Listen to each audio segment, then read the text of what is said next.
రాహుల్ గాంధీ లేవనెత్తిన ఓట్ చోరీ సుప్రీంకోర్టు తీర్పుతో ఈ రోజు రుజువైంది. 65 లక్షలు తొలగించిన ఓట్లను వెబ్సైట్లో పెట్టాలని, వాటిని తొలగించడానికి గల కారణాలు తెలియజేయాలని, నూతన ఓటర్ నమోదు చేస్తే ఆధార్ కార్డు తప్పనిసరి చేయాలని, అసలు ఓటర్ నమోదు విధానాన్ని ఏ విధంగా చేస్తున్నారో చెప్పాలని 4 ప్రధాన ప్రశ్నలతో సుప్రీంకోర్టు కేంద్ర ప్రభుత్వాన్ని ఎన్నికల కమిషన్ను ఆదేశించింది. రాహుల్ గాంధీ లేవనెత్తుతున్న అంశాల్లో యావత్ భారతదేశ ప్రజలు ప్రజాస్వామ్యానికి సంబంధించిన ఏ విధంగా ప్రజాస్వామ్యాన్ని అపహాస్యం చేసి ఓటు అనే ఆయుధాన్ని అక్రమంగా తొలగించడం, ఓటు వేయకుండా చేయడం, దొంగ ఓట్లు పెట్టడం జరుగుతుందో దీనిని దేశ ప్రజలు గమనించాలి.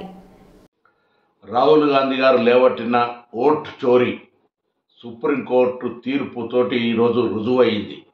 65 లక్షలు తొలగించిన ఓట్లను వెబ్సైట్లో పెట్టాలని, వాటిని తీయడానికి కారణం చెప్పాలని, నూతన ఓటరు నమోదు చేస్తే ఆధార్ కార్డు తప్పనిసరి చేయాలని, అసలు ఓటరు నమోదు విధానాన్ని ఏ విధంగా చేస్తున్నారనేటువంటి 4 ప్రధాన ప్రశ్నలతోటి ఈరోజు సుప్రీంకోర్టు కేంద్ర ప్రభుత్వాన్ని ఎన్నికల కమిషన్ ఆదేశించింది.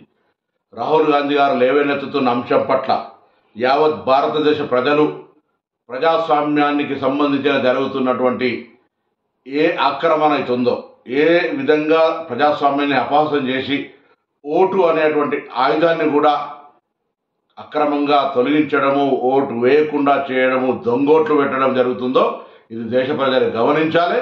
ఎన్నికల కమిషన్ ఆధార్ కార్డుతో లింక్ చేసి ఒక ఓటు ఒక మనిషి అనే విధానాన్ని తీసుకురావాలని సందర్భంగా రాహుల్ గాంధీ గారు చెప్పిన డిమాండ్ ప్రకారంగా ఎన్నికల కమిషన్పై డిమాండ్ చేస్తా ఉన్నాం.